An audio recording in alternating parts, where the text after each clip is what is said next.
Hello everyone, स्वागत है आप सभी का इस लेक्चर में। तो जैसा कि आप सभी जानते हैं, लेटेस्ट पीवाईक्यूज की सीरीज हमारी चल रही है। आज की इस सीरीज में हम बात करने वाले हैं कम्युनिकेशन और आईसीटी के क्वेश्चंस की, जो क्वेश्चंस जून 2025 के एग्जाम्स में पूछे गए थे। तो जैसा कि आप जानते हैं, इस सीरीज में हम उन कॉन्सेप्ट्स को डिस्कस करते हैं जो कॉन्सेप्ट्स नए हैं और इसी बार इंट्रोड्यूस किए गए हैं एग्जाम में, और कुछ ऐसे भी जो इम्पोर्टेंट हैं, बार बार रिपीट होते हैं, ऐसे क्वेश्चंस भी हम डिस्कस करेंगे। तो वीडियो को लास्ट तक जरूर देखिएगा और ये आपके एग्जाम की प्रिपरेशन में डेफिनेटली काफी ज्यादा हेल्पफुल होने वाले हैं। सेशन शुरू करने से पहले मैं आपको बताना चाहूंगा, हमारा यूजीसी नेट पेपर 1 का कोर्स लाइव है। अगर आप जून 2026 की तैयारी करना चाहते हैं तो उसके लिए आप एनरोल कर सकते हैं अभी, लिंक आपको डिस्क्रिप्शन में भी मिल जाएगा। इस कोर्स में हम आपको 100% रिकॉर्डेड कवरेज प्रोवाइड करते हैं, डाउट क्लियरिंग सेशंस यहाँ पे लिए जाते हैं, और साथ में व्हाट्सएप पे डाउट सॉल्विंग आपको प्रोवाइड की जाती है, जो कि 24/7 अवेलेबल रहती है। आप कभी भी कोई क्वेश्चन कर रहे हैं, कोई डाउट आता है, जस्ट उस क्वेश्चन की फोटो लीजिए और आप हमें उसको सेंड कर सकते हैं। विद इन 24 आवर्स यहाँ पे रिप्लाई आपको दिया जाता है। साथ ही मैं आपको बताना चाहूंगा कि पीडीएफ नोट्स भी आपको प्रोवाइड किए जाते हैं, जो कि आप डाउनलोड करके प्रिंट करके पढ़ सकते हैं। और हमारे कोर्सेज जो हैं, हिंदी इंग्लिश दोनों ही मीडियम्स में चलते हैं। तो पीडीएफ नोट्स भी आपको हिंदी इंग्लिश दोनों में मिलेंगे, और ना कि सिर्फ ऐसा है कि पीडीएफ नोट्स आपको हिंदी में मिल जाएंगे, जो आपको पढ़ाया जाता है वो भी आपको proper Hindi English proper terminology के साथ यहाँ पे दोनों ही लैंग्वेजेस में पढ़ाया जाता है। प्रीवियस ईयर क्वेश्चंस का डिटेल एनालिसिस भी किया जाता है, जैसा कि अभी हम कर रहे हैं, जो कि आपके एग्जाम की तैयारी के लिए काफी ज्यादा हेल्पफुल रहता है। प्रैक्टिस के लिए वीकली बेसिस पर आपको यूनिट वाइज क्विज भी प्रोवाइड किए जाते हैं, और जब आप हमारा कोर्स ज्वाइन करते हैं तो आपको एक ई सर्टिफिकेट भी प्रोवाइड किया जाता है। अगर आप इकोनॉमिक्स या कॉमर्स के स्टूडेंट हैं और चाहते हैं कि एक ही जगह पर दोनों ही सब्जेक्ट्स की तैयारी कर लें, जिससे कि आपके लिए थोड़ा इजी रहे, क्रॉस प्लेटफॉर्म नहीं जाना पड़े, तो आप हमारे कॉम्बो कोर्स को भी ज्वाइन कर सकते हैं। तो कॉम्बो कोर्स की लिंक भी आपको डिस्क्रिप्शन में मिल जाएगी, कॉमर्स और इकोनॉमिक्स के लिए। चलिए अब बात करते हैं सीधे क्वेश्चंस की। The second media age is characterized by the rise of.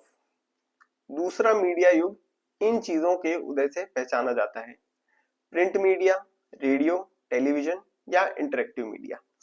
तो देखिए, इसका आंसर होगा इंटरेक्टिव मीडिया। और थोड़ा सा समझ लेते हैं कि ये सेकंड मीडिया एज क्या है। ठीक है, किस तरीके से मीडिया इवॉल्व होती है, इस कॉन्सेप्ट को भी हम देख लेते हैं। इवोल्यूशन ऑफ मास मीडिया, जन मीडिया का विकास। तो शुरुआत की बात करें कि जैसे 15th सेंचुरी से मानते हैं कि शुरू हुआ, और 21st सेंचुरी तक इसको हम 7 मास मीडिया पिलर्स में डिवाइड कर सकते हैं। अब ये 7 पिलर्स कौन से हुए?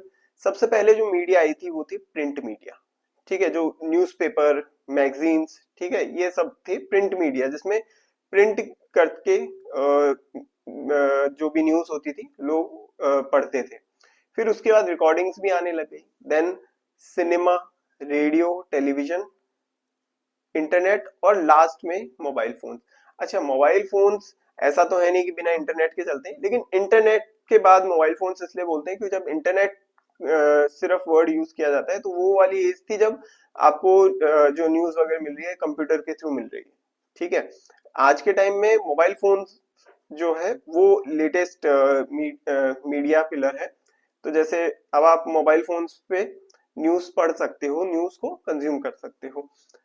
फिर उसके बाद आता है the internet mobile phones are collectively referred to as digital media, क्योंकि दोनों को साथ में मिला के हम इंटरनेट और मोबाइल को दोनों को साथ में मिला के हम डिजिटल मीडिया कह सकते हैं।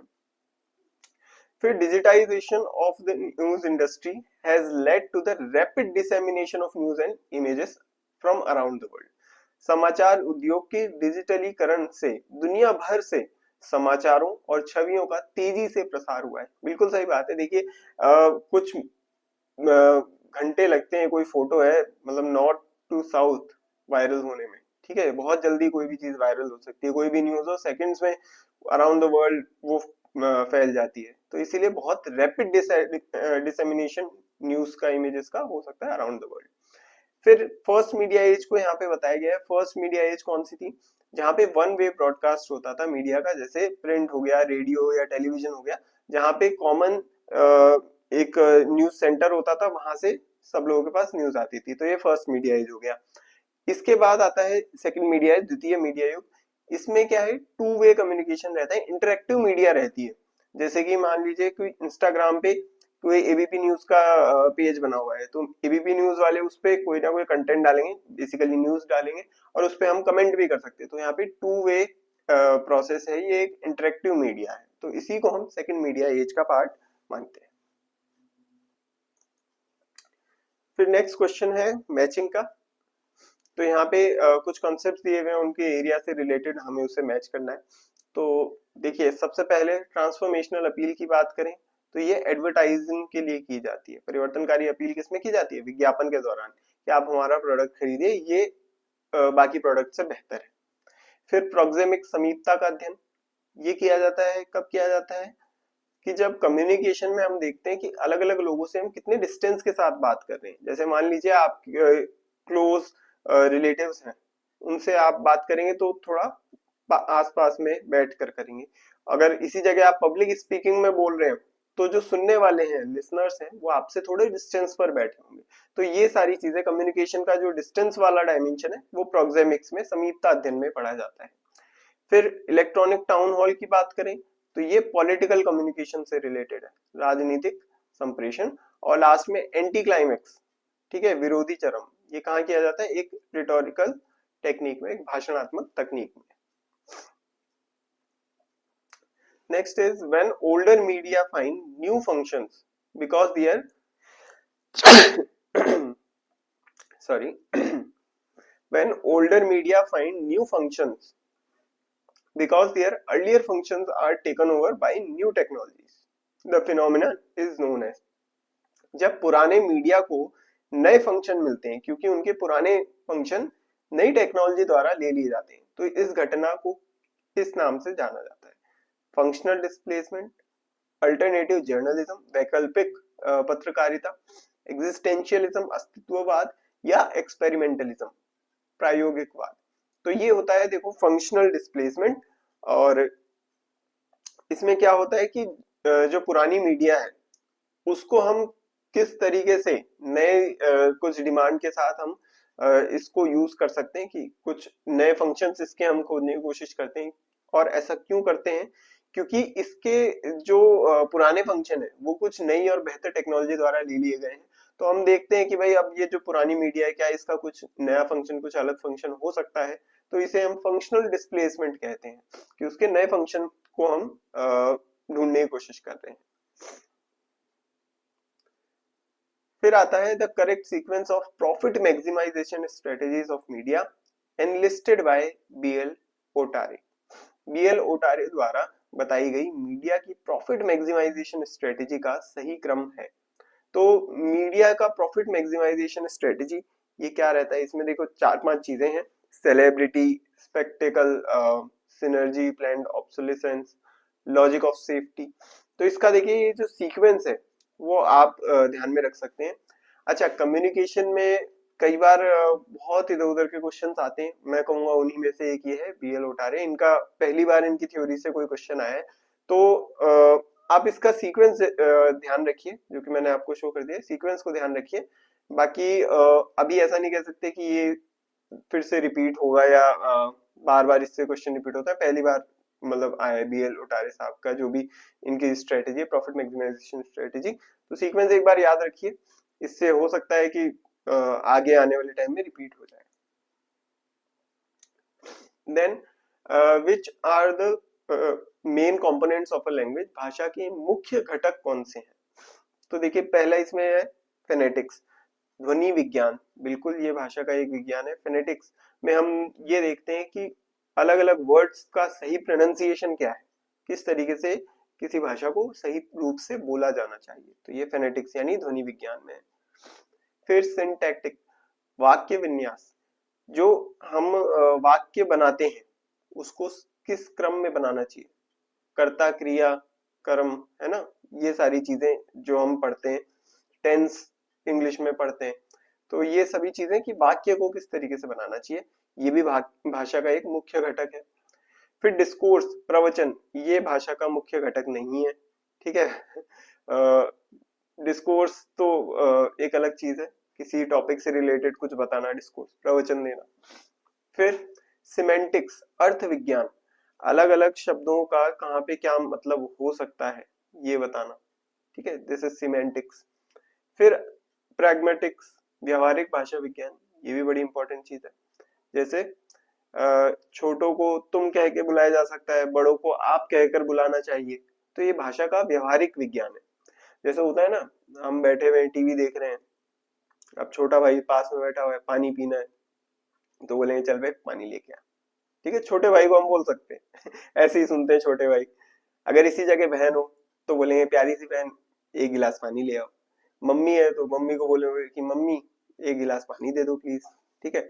और पिताजी हो तो भले से प्यासे बैठे रहोगे, पिताजी को बोलोगे नहीं कि पिताजी पानी लेके आ जाओ, उल्टा पिताजी के लिए खुद पानी लेके आओगे पिताजी आए हैं तो चलो उनके लिए पानी लेके आओ, ठीक है। तो ये भाषा का व्यवहारिक ज्ञान, किसको किस तरीके से हमें बोलना है।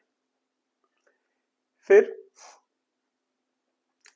Dash theory is a result of research conducted for the AT&T Telecommunications Company aimed to account for how a unit of information which is produced by a sender at one end of a communication channel is able to be faithfully reproduced at the other end by a receiver. Dash theory AT&T Telecommunication Company के लिए किए गए research का नतीजा है, जिसका मकसद यह समझना था कि कम्युनिकेशन चैनल के एक सिरे पर सेंडर द्वारा बनाई गई जानकारी की एक यूनिट दूसरे सिरे पर रिसीवर द्वारा सही सही कैसे दोबारा बनाई जा सकती है।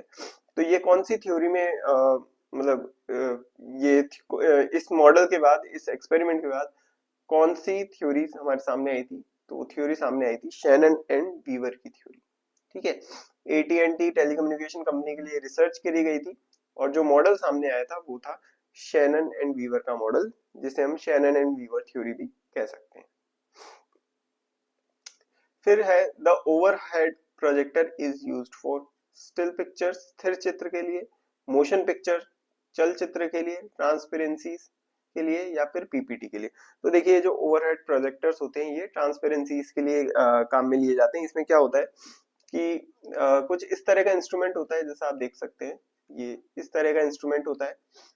यहाँ नीचे से लाइट निकलती है, शीट पे जाती है, मिरर पे बनती है और मिरर से फिर रिफ्लेक्ट होती है सामने दीवार पे। तो जैसे यहाँ पे सूर्यदेव हंसते हुए आपको दिखाई दे रहे होंगे, तो ये यहाँ पे जो लाइट एमिट हो रही है इसके ऊपर ये ट्रांसपेरेंट शीट रखी गई है और इसके ऊपर जो है ये फोटो बनाई गई है, जो कि फिर फाइनली आपको दिख रही है। सूर्यदेव है या सूर्यमुखी, मतलब जो भी है, बेसिकली आपको एक फोटो दिख रही है।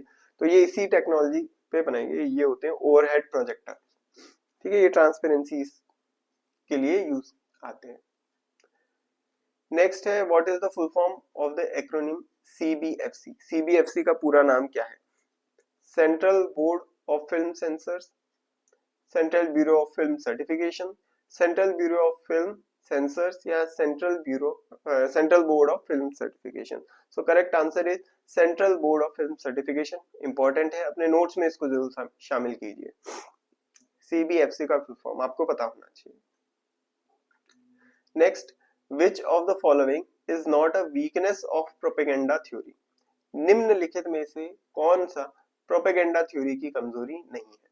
तो कौन सी नहीं है प्रोपेगेंडा थ्योरी की कमजोरी, वो हम देखते हैं। देखो, फर्स्ट है it identifies personal, social and cultural factors that can enhance media's power to have effects. यह व्यक्तिगत, सामाजिक और सांस्कृतिक कारकों की पहचान करता है जो मीडिया के प्रभाव डालने की शक्ति को बढ़ा सकते हैं। अब यहाँ पे एक चीज समझिए, ये वीकनेस नहीं है, ये तो प्रोपेगेंडा थ्योरी की क्या है, स्ट्रेंथ है, उसकी कोई कमजोरी नहीं है, ये तो उसका गुण है, ठीक है।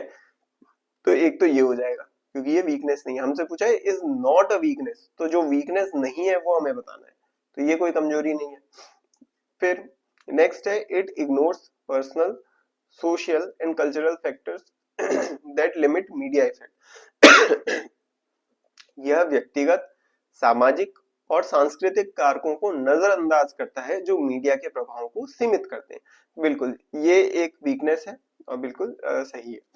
फिर आता है it focuses attention on the use of campaigns to cultivate symbols. यह प्रतीकों को विकसित कर करने के लिए अभियानों के उपयोग पर ध्यान केंद्रित करता है। ये भी कोई वीकनेस नहीं है, ठीक है। Next, it over estimates the speed and range of media effects. यह एक वीकनेस है, यह मीडिया प्रभावों की गति और सीमा को ज्यादा आंकता है। तो ए और सी यहाँ पे आंसर हो जाएगा कि ए और सी जो है ये वीकनेस नहीं है प्रोपेगेंडा थ्योरी की। फिर Indian institute of mass communication was established in the year. Indian institute of mass communication की स्थापना वर्ष कितने में हुई थी? वर्ष 1965 में हुई थी। ये भी अपने नोट्स में आप शामिल कीजिए। Indian institute of mass communication, ये मास कम्युनिकेशन की एक ऑल इंडिया लेवल की इंस्टीट्यूट है, अच्छी इंस्टीट्यूट है। इसका स्थापना वर्ष आपको पता होना चाहिए। नेक्स्ट, फिल्म सिटी से रिलेटेड क्वेश्चन है, उनकी लोकेशन से हमें इसे मैच करना है। तो देखो इन फिल्म सिटीज के बारे में थोड़ा सा पढ़ लेते हैं जो इम्पोर्टेंट है। ये वैसे 4 फिल्म सिटीज हैं, इसमें से 3 इम्पोर्टेंट है। प्रयाग फिल्म सिटी, ये अभी हाल फिलहाल में फंक्शनल नहीं है, कुछ केस चल रहे हैं। हालांकि ये कब फंक्शनल हो जाए, निकट भविष्य में हो जाए नहीं हो, जो भी है वो तो केस के रिजल्ट के बाद पता चलेगा। लेकिन इसमें 3 इंपॉर्टेंट फिल्म सिटीज हैं, innovative film city, Rajamouli film city और एमजीआर फिल्म सिटी। इनके बारे में हम पढ़ लेते हैं। देखो, तो इनोवेटिव फिल्म सिटी जो कि बेंगलुरु में है, कहाँ पर है? आउटस्कर्ट्स ऑफ बेंगलुरु में स्थित है ये। और यहाँ पे स्टैंडर्ड प्रोडक्शन होता है कन्नड़ फिल्म का, और अदर जो रीजनल लैंग्वेजेस हैं उनका भी यहाँ पे होता है। और मेनली एक ये एंटरटेनमेंट वेन्यू की तरह जानी जाती है। यहाँ पे वैक्स म्यूजियम भी बना हुआ है, हॉन्टेड मेंशन है, मतलब भूतिया घर जिसे हम कहते हैं, मिनिएचर सिटी और वेरियस थीम सेट्स, ये सभी चीजें यहाँ पे बनी हुई हैं। तो काफी अच्छी और क्रिएटिव फिल्म सिटी है ये, और जैसा कि इसका नाम है इनोवेटिव फिल्म सिटी, तो है बिल्कुल। और एक प्रोडक्शन स्टूडियो और पब्लिक थीम पार्क, इसको मिला जुला के ये फिल्म सिटी बनाई हुई है कि मतलब आम आदमी वहां जा सकते हैं, घूम सकते हैं, एक पब्लिक पार्क की तरह, पब्लिक थीम पार्क की तरह उसको एंजॉय कर सकते हैं। और इसको एस्टेब्लिश किसने करी थी?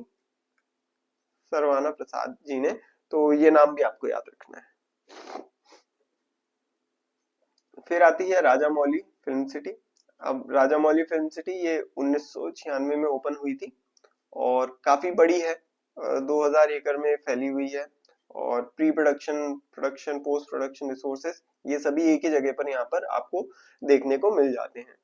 और परमानेंट सेट्स भी हैं बहुत सारे, एयरपोर्ट, रेलवे स्टेशन, हॉस्पिटल्स, इन सब की सभी के रेप्लिकास लगे हुए हैं, जो ऐसे कहते हैं ना कि हम सेट बने हुए हैं, ठीक है, तो वैसे बने हुए हैं यहाँ पे। तो काफी कुछ है यहाँ पे।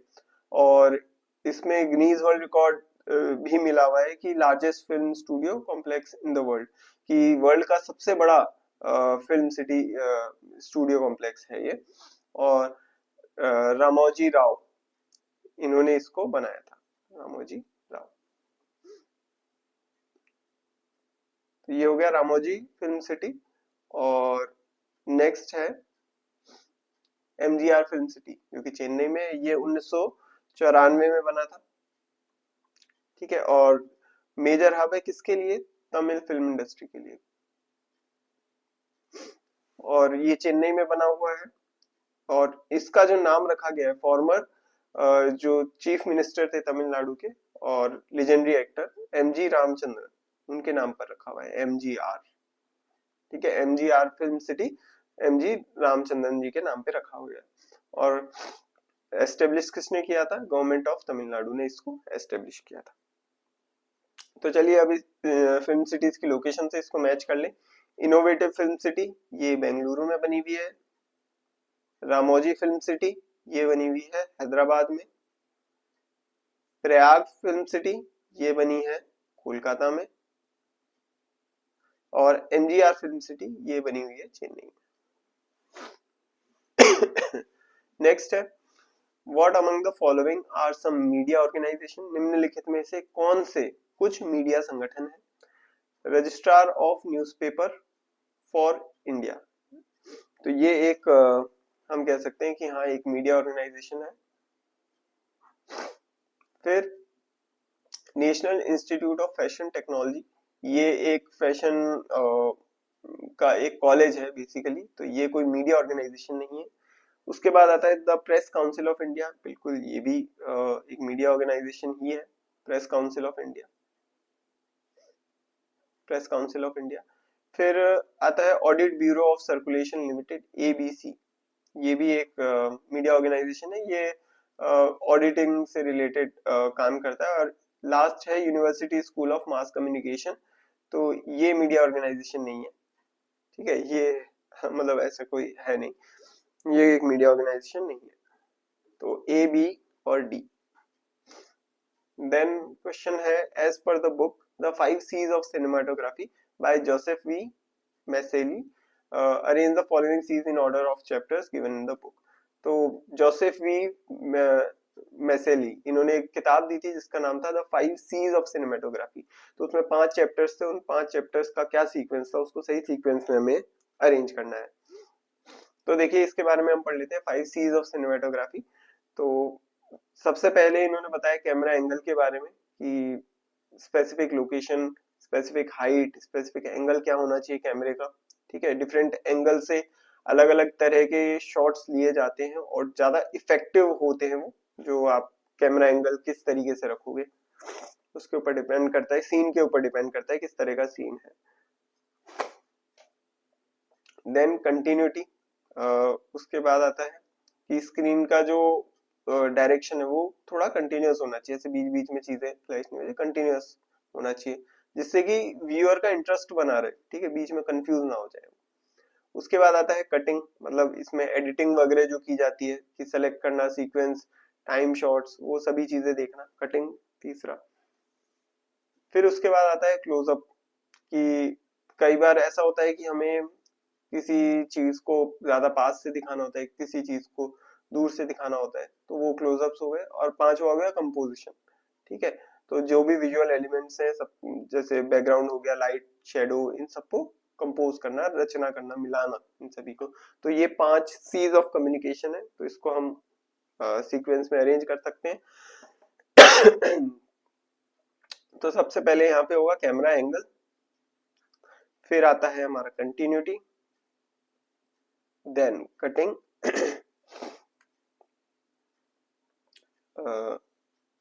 फिर आता है क्लोजअप और लास्ट में आता है कंपोजिशन, राइट।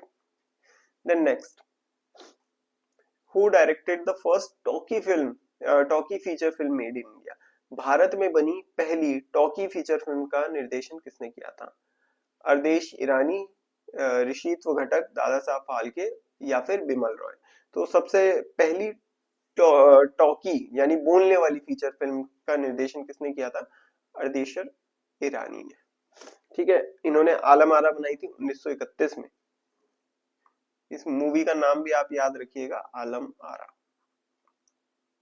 आलम आरा कब बनाई थी? 1931 में। इसको भी आप अपने नोट्स में शामिल कीजिए। आलम आरा मूवी 1931 में बनी थी और इसका निर्देशन किसने किया था, किसने डायरेक्ट करी थी? अर्देशर ईरानी ने।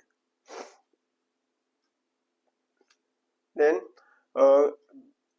what is the correct chronological order of the following television programs released on Doordarshan in India from earliest to latest? Bharat में दूरदर्शन पर प्रसारित होने वाले निम्नलिखित टेलीविजन कार्यक्रमों का सही कालानुक्रमिक क्रम क्या है? तो बेसिकली क्रोनोलॉजिकल ऑर्डर हमें बताना है कि अलग अलग ये जो शोज आए थे इनका सही ऑर्डर क्या था। तो देखो सबसे पहले आया था हम लोग, ये आया था 1984 में। इसके बाद आया था बुनियाद जो कि 1986 में आया था। फिर रामायण 1987 में, और उसके रामायण के जस्ट बाद महाभारत 1988 में, और फिर लास्ट में चंद्रकांता 1994।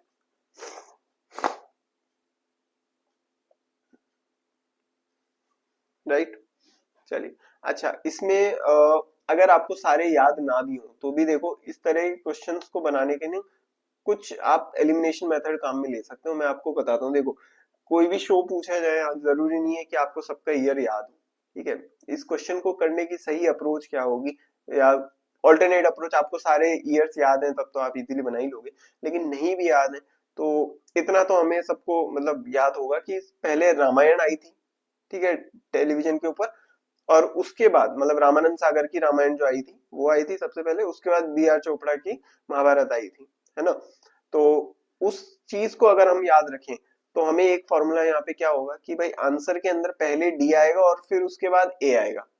हो सकता है इसके बीच में भी कुछ आए हुए, ठीक है, क्योंकि हमें बाकी सबका रिलीज ईयर नहीं पता है, हमें बस इतना पता है कि पहले रामायण आई थी फिर महाभारत आई थी। तो आंसर में अगर हम देखें तो यहाँ पे देखो डी बाद में है, ए पहले है, ये हमें नहीं चाहिए, ये हो सकता है सेकंड ऑप्शन, ठीक है। आगे देखते हैं एक बार, यहाँ पर भी डी से पहले ए आ रहा है जबकि हमें क्या चाहिए कि डी के बाद में ए आना चाहिए, तो ये भी नहीं होगा। अगेन सेम, डी के पहले ए आ रहा है तो ये भी नहीं होगा। हमें ऐसा चाहिए जहां पे आंसर में पहले डी आए और बाद में कहीं ए आए, तो ये सिर्फ और सिर्फ ऑप्शन बी में हो रहा है। तो अगर आपको इतना भी याद है, भले से ईयर याद नहीं भी है, आप थोड़ी सी एलिमिनेशन टेक्निक का यूज करते हुए थोड़ी बहुत इंफॉर्मेशन के साथ तुक्का मार के हो तो भी सही होने के चांसेस बनते हैं।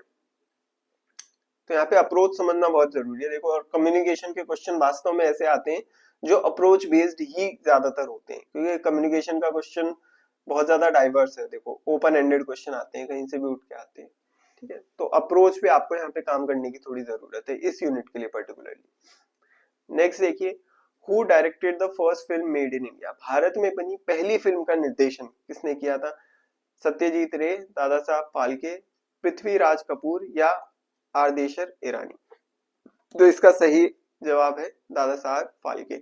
और ये नाम मतलब बड़ी इज्जत से लेने वाला नाम है, ठीक है, क्योंकि इन्होंने सबसे पहली फिल्म बनाई थी भारत के अंदर, चलचित्र जो बनाया था। अब इसमें एक दो चीजें और आपको याद रखनी है कि मूवी का नाम क्या था, वो आपको याद रखना है। मूवी थी राजा हरिश्चंद्र, राजा हरिश्चंद्र, ठीक है।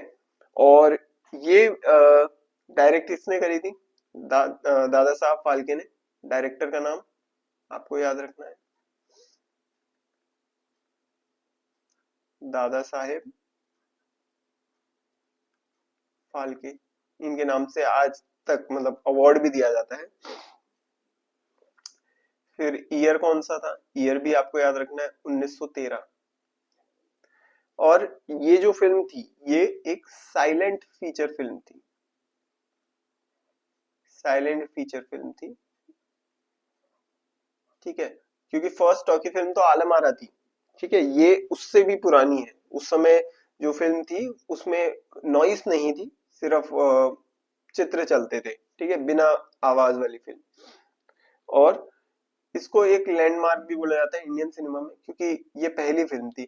और आपको मैं एक चीज और बताऊंगा कि 1913 में ऐसा माना गया था कि भाई महिलाओं के लिए पर्दे पर आना ये बहुत ही अपमानजनक चीज है, ऐसा उस समय लोग मानते थे।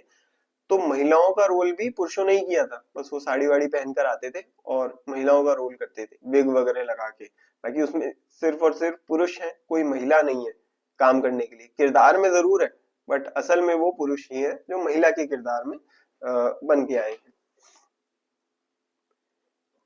फिर देखिए, the first film Raja Harishchandra directed by Dada Saheb Phalke was made in which year in India? तो इसका आंसर मैंने जैसे अभी आपको बताया 1913 में इसे बनाया गया था।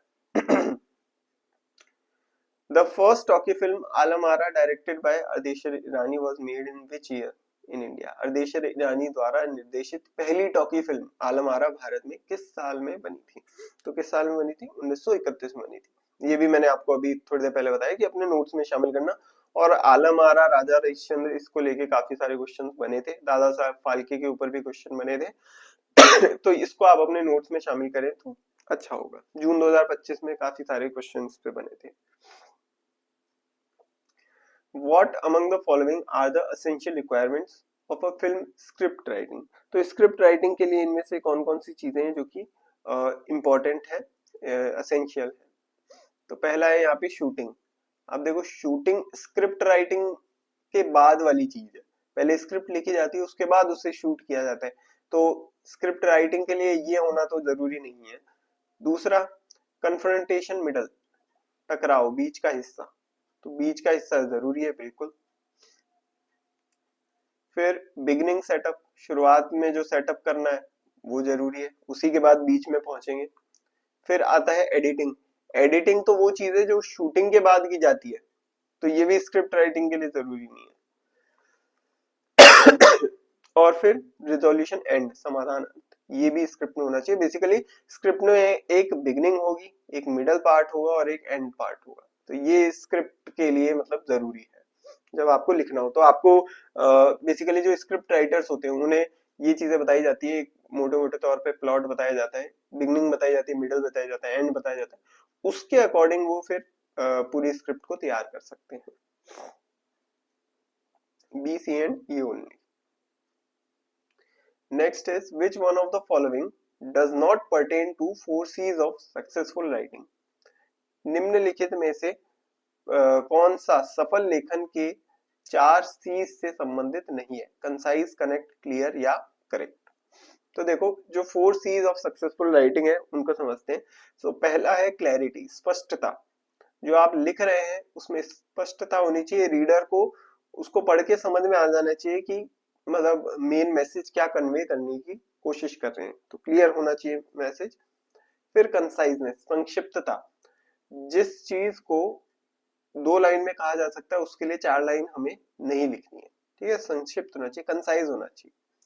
वर्ड्स का बहुत जुडिशियस यूज होना चाहिए और अननेसेसरी वर्ड्स को नहीं बढ़ाना चाहिए।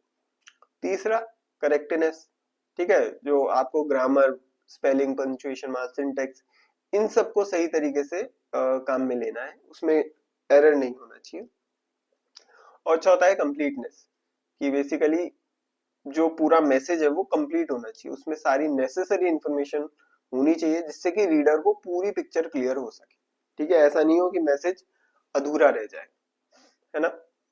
जैसे पूछने गए कि ये एड्रेस कहाँ पर है, सामने वाला बोला पापा पापा पापा, वो हकलाता था बेचारा, बोला पापा पापा पापा, तो सामने वाला बोला अच्छा पुरानी गली के पीछे, है ना। फिर वो बोले नहीं नहीं नहीं नहीं पापा पापा पापा पापा, बोले अच्छा पुरानी चौक के पीछे, बोले नहीं नहीं नहीं नहीं पापा पापा पापा, पता नहीं, ठीक है। तो जब ये कंप्लीटनेस आती है तब जाके मैसेज क्लियर हो सकता है, तो ऐसे बीच में अगर अधूरा रह जाएगा तो मैसेज गड़बड़ हो सकता है। तो यहाँ पे जो 4 C's ऑफ सक्सेसफुल राइटिंग में नहीं है वो क्या है, कनेक्ट करना, जोड़ना। फिर यहाँ पे आईसीटी के क्वेश्चंस आते हैं आगे। आईसीटी के क्वेश्चंस देखते हैं। The decimal number equivalent to binary digit 110 is, binary अंक 110 के बराबर दशमलव संख्या है, कौन सी होगी दशमलव संख्या। देखो बाइनरी में नंबर है 110, इसको चेंज करने का प्रोसेस क्या है, सभी के नीचे 222 लिखा, फिर इनकी पावर लगाई 0 1 2, नेक्स्ट स्टेप में 110 एज इट इज लिखा, ये जो पावर है इसको सॉल्व करके लिखो, 2 की पावर 0 इज 1, 2 की पावर 1 इज 2, 2 की पावर 2 इज 4। नेक्स्ट स्टेप में 0 को 1 से मल्टीप्लाई किया तो 0 आ गया, प्लस 2 को 1 से मल्टीप्लाई किया 2 आ गया, प्लस 4 को 1 से मल्टीप्लाई किया तो 4 आ गया। Now just solve it, add it, it will be 6. So the correct answer is 6. Next step, which of the following programs or software can be used for quantitative data analysis? निम्नलिखित में से कौन से programme या software का उपयोग quantitative data analysis के लिए किया जा सकता है। MS Word, MS PowerPoint, MS Excel, MS Access या एसपीएसएस। तो देखिए एमएस वर्ड, एमएस वर्ड जो है ये एक डॉक्यूमेंट सॉफ्टवेयर है, ठीक है, डॉक फाइल प्रोड्यूस करता है। तो बेसिकली जैसे आपको कोई टेक्स्ट बुक लिखनी है, कोई मान लीजिए स्टूडेंट्स के लिए आपको पेपर तैयार करना है, तो आप कहाँ टाइप करेंगे, एमएस वर्ड में टाइप करके आप एक डॉक्यूमेंट फाइल बना सकते हो, प्रिंट कर सकते हो इसको। फिर दूसरा है MS PowerPoint. MS power point जो है ये प्रेजेंटेशन के लिए काम में लिया जाता है। प्रेजेंटेशन के लिए काम में लिया जाता है। जैसे हम लोग भी आपको पढ़ाते हैं तो पीपीटी का यूज करते हैं, ठीक है, पीपीटी बनाते हैं, उसको प्रेजेंट करते हैं और इसके थ्रू हम आपको पढ़ाते हैं, तो ये प्रेजेंटेशन के लिए काम में लिया जाता है। फिर MS एक्सेल, MS एक्सेस और SPSS ये तीनों ही वो टूल है जो कि क्वांटिटेटिव डेटा एनालिसिस के लिए काम में लिए जा सकते हैं। क्वांटिटेटिव डेटा एनालिसिस, गुणात्मक डेटा शोध के लिए काम किया जा सकता है। क्वांटिटेटिव डेटा एनालिसिस ये गुणात्मक शोध के लिए काम में लिए जा सकते हैं तीनों।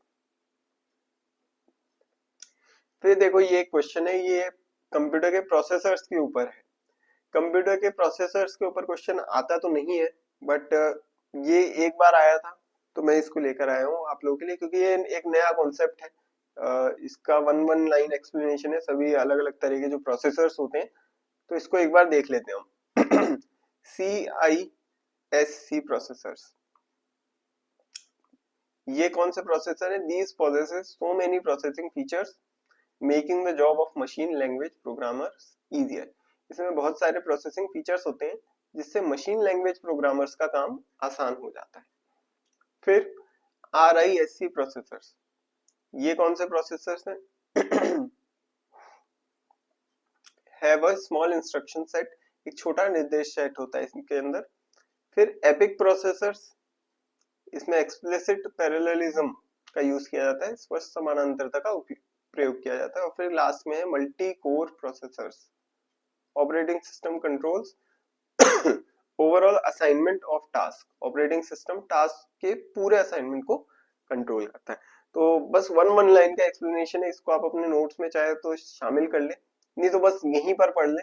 एक बार क्वेश्चन पूछा गया था, हाल फिलहाल में मुझे इसका थोड़ा डाउट है कि प्रोसेसर से ज्यादा क्वेश्चन पूछे जाएंगे, क्योंकि मतलब प्रोसेसर से क्वेश्चन पूछना ज्यादा थोड़ा आईटी वाली चीज है, तो इतना आईटी में मतलब क्वेश्चंस नहीं पूछे जाते हैं जनरली, थोड़ा आउटलायर टाइप क्वेश्चन है ये।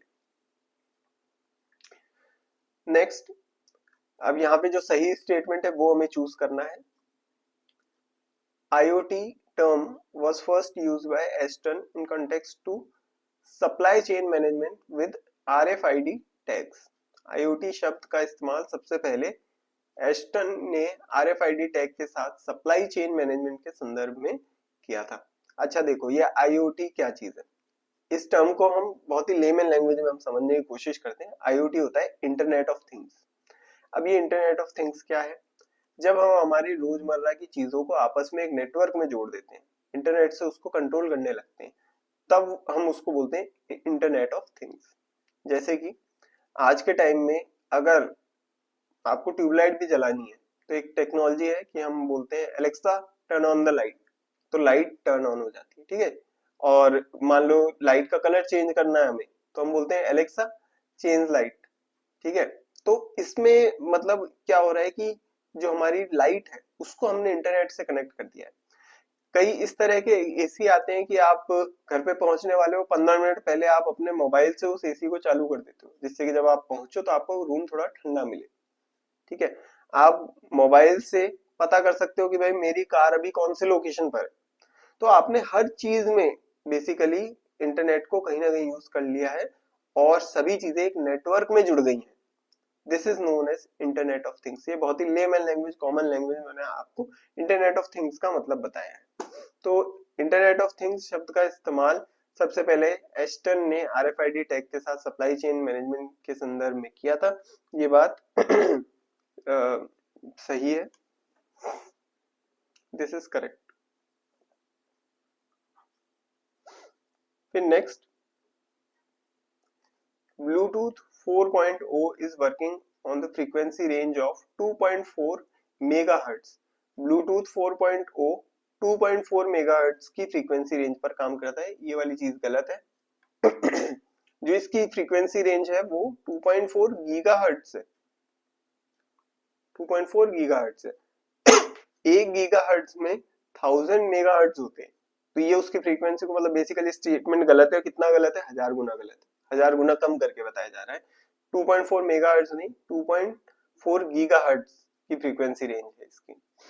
फिर है gyroscope is normally related to motion sensor. Gyroscope आमतौर पर मोशन सेंसर से संबंधित होता है, ये बात बिल्कुल सही है। जायरोस्कोप की मैं आपको एक बार फोटो भी दिखा देता हूँ, आपको समझ में आएगा। देखो ये एक जायरोस्कोप है और ये मोशन सेंसर से रिलेटेड एक चीज है। जैसे कि मान लो आप मोबाइल में गेम खेल रहे हो, ठीक है। अब उसके अंदर क्या है कि जैसे आप मोबाइल को थोड़ा टिल्ट करोगे, कार अपने आप मुड़ जाएगी, इस तरह का गेम है। तो अब मेरे फोन को कैसे पता चल रहा है कि भाई मैंने फोन को रोटेट किया है? या मान लो आप अपने फोन में ऑटो रोटेशन ऑन कर देते हो, अब आप उसको रोटेट करोगे तो फोटो भी रोटेट हो रही है ना। तो कभी सोचा है आपने मतलब फोन को कैसे पता चल रहा है? तो ये गायरोस्कोप जैसी ही कोई टेक्नोलॉजी होती है। हालांकि जायरोस्कोप का एडवांस वर्जन ही होता है हमारे फोन में। हमारे फोन में ऐसे फिजिकली जायरोस्कोप नहीं होता है, उसका एक एडवांस सिस्टम है जिसको आप बोल सकते हैं फोन के अंदर MEMS MEMS सिस्टम होता है फोन्स के अंदर पर्टिकुलरली। जैसे माइक्रो इलेक्ट्रो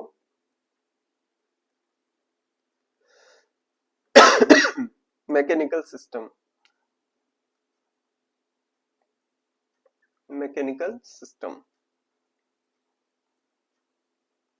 ये हमारे फोन के अंदर होता है बेसिकली। ये जायरोस्कोप का ही थोड़ा एडवांस सिस्टम आप मान सकते हो जो हमारे फोन में मिलता है। और जायरोस्कोप नेविगेशन के लिए काम में आ सकता है। सबमरीन में अगर आप हो समंदर के अंदर कहीं, तो आपकी सबमरीन की पोजीशन कैसी है, कब सीधी है कब टेढ़ी है, वो जानने के लिए काम में आ सकता है। स्पेस में अगर आप हो, ठीक है, एरोप्लेन जो एरोप्लेन में पता चलने के लिए, मतलब पुराने टाइम में जायरोस्कोप फिजिकल फॉर्म में वो काम में ले सकते थे। आज के टाइम में तो टेक्नोलॉजी थोड़ी एडवांस हो चुकी है बट हाँ, जायरोस्कोप जो है मोशन सेंसर से रिलेटेड चीज है, ये बात बिल्कुल सही है। Next, IP version 6 is related to coding of vaccine protocol. IP6 vaccine protocol की कोडिंग से संबंधित है? नहीं भाई, इंटरनेट प्रोटोकॉल से संबंधित है, वैक्सीन प्रोटोकॉल से संबंधित नहीं है। नेक्स्ट है GSM is global sequence of mechanics. ये चीज भी गलत है। GSM का फुल फॉर्म क्या होता है? GSM का सिस्टम होता है global system for mobile communication. Mobile communication, ये होता है GSM का full form, global system for mobile communication. जो आपके फोन में सिम लगता है वो GSM सिम होता है, global system for mobile communication. तो यहाँ पे A और C सही है, बाकी बाकी स्टेटमेंट्स गलत है। नेक्स्ट है PSTN, इसका फुल फॉर्म क्या होगा? Public service for technical network, public switched telephone network, public satellite television network, या पब्लिक सेफ्टी ट्रेडमार्क नेटवर्क। इसका करेक्ट आंसर है पब्लिक स्विच्ड टेलीफोन नेटवर्क। और क्या होती है ये चीज? तो जैसे आपको पता होगा पुराने टाइम में लैंडलाइन लगे होते थे, ठीक है, और एक इंटरकनेक्टेड टेलीफोन नेटवर्क हुआ करता था जो कि सर्किट पे चलता था। पब्लिक स्विच टेलीफोन नेटवर्क वो मतलब प्लेन ओल्ड जो टेलीफोन सर्विस होते थे, ठीक है, कॉपर वायर से बने हुए, तो वो हो गए पब्लिक स्विच टेलीफोन नेटवर्क। हालांकि आज के टाइम में जो चलते हैं, टेक्नोलॉजी थोड़ी एडवांस हो गई है, आज के टाइम में चलते हैं voice over internet protocol. Voice over internet protocol की जैसे अब मेरे पास जो मेरा मोबाइल फोन है, ठीक है, अब वो मोबाइल फोन वायर से कनेक्टेड नहीं है, ठीक है, मोबाइल फोन से टावर तक एक तरंगों के थ्रू नेटवर्क जाता है। हाँ, उसके बाद वो वायर से कनेक्टेड हो सकता है आगे जाके, जैसे कि इंटरनेट है वो भी ऑप्टिकल फाइबर के ऊपर चलता है, समंदर के अंदर तार बिछाए हैं जियो ने, ठीक है, पूरे ऑल ओवर द वर्ल्ड, तो जैसे इंटरनेट चलाने के लिए, तो वो सभी जो भी नेटवर्क प्रोवाइडर्स हैं वो करते हैं।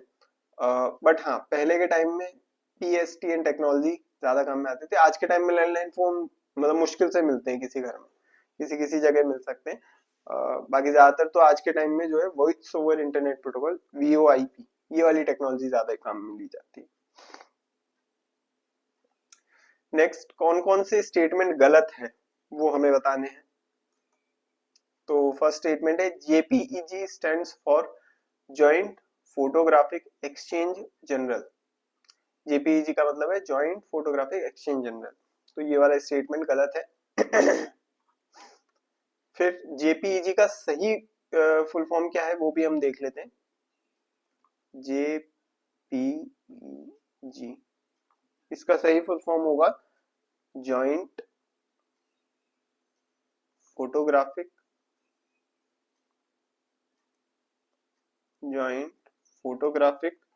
Experts group,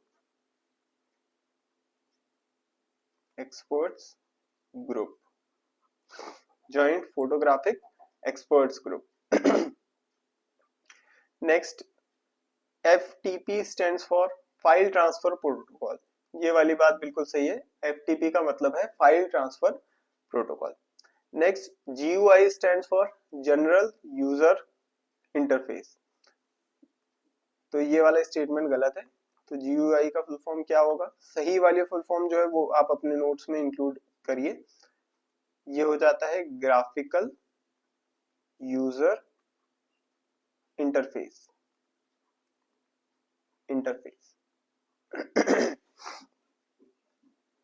graphical user interface. और लास्ट वाला स्टेटमेंट है fat stands for file allocation table, ये वाला स्टेटमेंट भी सही है, ठीक है, फाइल एलोकेशन टेबल। अब क्वेश्चन के अकॉर्डिंग हमें गलत स्टेटमेंट चुनने, तो गलत वाले कौन से, ए और सी। ए और सी गलत स्टेटमेंट है, मैंने एक्चुअली टिक वो लगाया है जो सही स्टेटमेंट है, ठीक है, तो आंसर के हिसाब से ए और सी हो जाएगा यहाँ पे, ठीक है। अब यहाँ पे देखो जेपीईजी, ये इसका फुल फॉर्म क्या है, जॉइंट फोटोग्राफिक एक्सपर्ट्स ग्रुप।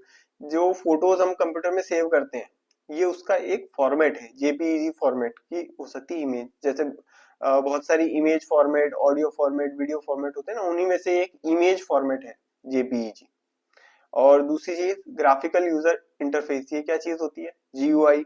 तो देखो अलग अलग फोन्स में जैसे आप चलाओगे ना तो आपको थोड़ा एक्सपीरियंस अलग मिलेगा। जैसे मान लो आप वन प्लस का फोन उठाते हो और एक सैमसंग का फोन उठाते हो, आपको वहां पे चीजें देखने में अलग अलग लगेंगी, आइकन्स थोड़े अलग होंगे, फॉन्ट्स अलग अलग होंगे, ठीक है, फॉन्ट साइज अलग अलग हो सकता है अलग अलग चीजों के लिए। तो ये क्यों है अलग अलग, क्योंकि इनका जीयूआई अलग है, ग्राफिकल यूजर इंटरफेस अलग है। ग्राफिकल यूजर इंटरफेस क्या होगा, जो फोन में आपको दिख रहा है, जो उसके ग्राफिक्स हैं बेसिकली, जैसे आप कई बार बोलते हो ना कि भाई एप्पल्स के अंदर ग्राफिक्स अच्छे हैं, तो उसका जीयूआई बेटर है, basically graphical user interface better है, ठीक है, this is GUI. Next question, VPN stands for, VPN का फुल फॉर्म क्या होता है, vast public networks, virtual public networks, vast private networks या वर्चुअल प्राइवेट नेटवर्क्स। तो the correct answer is virtual private network. और वीपीएन काम किस में आता है, जैसे मान लीजिए आपके मोबाइल की लोकेशन शो हो रही है इंडिया में, ठीक है, अब आप वीपीएन काम में लेते हो और उससे आप अपने कंप्यूटर की लोकेशन को चेंज कर सकते हो। जैसे आपने दिखा दिया कि भाई मैं इंडिया में नहीं हूँ, मैं तो श्रीलंका में हूँ, ठीक है, और ये चीज एक्चुअल में भी काम आती है। जैसे मैं इसका एक प्रैक्टिकल एग्जांपल आपको देता हूँ। कोविड के टाइम में हमारा कॉलेज चल रहा था, उस समय मास्टर्स में था मैं, तो हम सभी को घर आना पड़ा और उस टाइम पे हम सभी को वीपीएन प्रोवाइड किया गया था। क्यों किया गया था, क्योंकि उस टाइम हमारे पास जो लाइब्रेरी थी, ऑनलाइन लाइब्रेरी का जो एक्सेस था वो कुछ इस तरह का लिया हुआ था कि उसके लिए हमें कैंपस में होना जरूरी है। अगर हम उस कैंपस में हैं तो उस ऑनलाइन लाइब्रेरी के कंटेंट को एक्सेस कर सकते हैं। अब क्योंकि हम घर में, जैसे मैं जयपुर में बैठा हूँ और मुझे ऑनलाइन लाइब्रेरी का एक्सेस चाहिए, मुझे ऑनलाइन लाइब्रेरी से मान लो कोई टेक्स्ट बुक पढ़नी है, तो मैं कैसे पढ़ सकता हूँ, क्योंकि मुझे एक्सेस तब तक नहीं मिलेगा जब तक मैं कैंपस में नहीं हूँ। तो क्या किया जाए, तो कॉलेज वालों ने हमें उस समय वीपीएन प्रोवाइड किया था। तो उससे क्या होगा, उसको जब हम एक्टिवेट करते हैं तो हमारी जो लोकेशन है, भले ही मैं जयपुर में बैठा हूँ, फिर भी जो मेरी लोकेशन, मेरा आईपी एड्रेस कहाँ का आएगा, मेरा आईपी एड्रेस आ जाएगा मेरे कॉलेज की लोकेशन का। और फिर उसके बाद मैं उस ऑनलाइन लाइब्रेरी पे जाऊंगा और अपना जो भी मटेरियल है उसको एक्सेस कर सकता हूँ। तो ये वीपीएन का एक काफी प्रैक्टिकल एग्जांपल मैंने आपको दिया है, जो कि मैं खुद भी यूज कर चुका हूँ। So this is VPN. फिर नेक्स्ट है जो गलत स्टेटमेंट्स है हमें उन्हें आइडेंटिफाई करना है। तो bit is a unit of storage, bit storage की एक यूनिट है, ये बात बिल्कुल सही है, बिट जो है स्टोरेज की यूनिट है। Second is micron is a unit of weight, micron वजन की यूनिट है, ये वाली चीज गलत है, माइक्रोन असल में लेंथ की यूनिट है। माइक्रोन जो है असल में कंप्यूटर के अंदर लेंथ की यूनिट को बोला जाता है। Next, F13 is a functional की ऑन कंप्यूटर कीबोर्ड। तो F13 नाम की तो कोई कीज ही नहीं होती, जो फंक्शनल कीज होती हैं वो F1 से लेके F12 तक होती है। जैसे आप अपने कंप्यूटर में देखिएगा कभी, F1 से लेके F12 तक ये फंक्शनल कीज होती है, F13 नाम की कोई भी की नहीं होती है। Last is pixel is related to resolution of camera, pixel कैमरे के रिजोल्यूशन से संबंधित है, ये वाली चीज बिल्कुल सही है। तो गलत स्टेटमेंट्स कौन से हो जाएंगे, ए और सॉरी बी और सी, बी और सी हमारे गलत स्टेटमेंट्स हो जाएंगे यहाँ पे। नेक्स्ट स्टेटमेंट, अलग अलग चीजों के आइटम दिए हुए, वो कौन सी क्या चीज होती है उससे हमें कनेक्ट करना है। तो याहू क्या है, याहू एक तरह का सर्च इंजन है, जैसे गूगल, याहू, ये सभी सर्च इंजन है। देन फायरफॉक्स, फायरफॉक्स क्या है, फायरफॉक्स है एक वेब ब्राउजर, ठीक है, जैसे गूगल क्रोम होता है वैसे फायरफॉक्स भी एक वेब ब्राउजर है, इंटरनेट एक्सप्लोरर भी एक वेब ब्राउजर है, माइक्रोसॉफ्ट एज, ये सभी वेब ब्राउजर के कॉमन नेम है। देन सॉलिटेयर, सॉलिटेयर एक गेम होता है जो कंप्यूटर में होता है, कार्ड गेम होता है एक। एंड देन क्विलबॉट, क्विलबॉट क्या चीज है, क्विलबॉट एक एआई बेस्ड पैराफ्रेजिंग टूल है, मतलब आप वहां पे कुछ लिखते हो, वो एक्टिव का पैसिव, पैसिव का एक्टिव बना के पैराफ्रेजिंग, अपने शब्दों में बात को कहना, ठीक है, मीनिंग सेम रखना बट लैंग्वेज चेंज कर देना, वो वाली चीज है, एआई बेस्ड पैराफ्रेजिंग टूल है। फिर आता है a standard address format that constitutes a reference to an internet resource is, एक स्टैंडर्ड एड्रेस फॉर्मेट जो इंटरनेट रिसोर्सेज का रेफरेंस देता है वह है HTTP, ISP, FTP या फिर URL। तो ये हो जाएगा हमारा URL, ठीक है, यूनिफॉर्म रिसोर्स लोकेटर, यूनिफॉर्म, ये इसकी फुल फॉर्म है, ये आपको पता होनी चाहिए, रिसोर्स लोकेटर।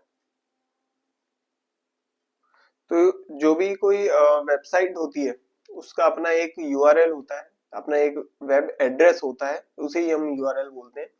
और एक तरीके से ऐसे समझ जाइए कि इंटरनेट की दुनिया में बहुत सारे घर बने हुए हैं, ठीक है, अब उस घर का एड्रेस हमें चाहिए, जैसे पर्टिकुलर वेबसाइट पे जाने के लिए हमें कोई उसका एड्रेस चाहिए होगा, तभी इंटरनेट हमें वहां तक डायरेक्ट कर सकता है, तो उसका एड्रेस जो है दैट इज URL, ठीक है।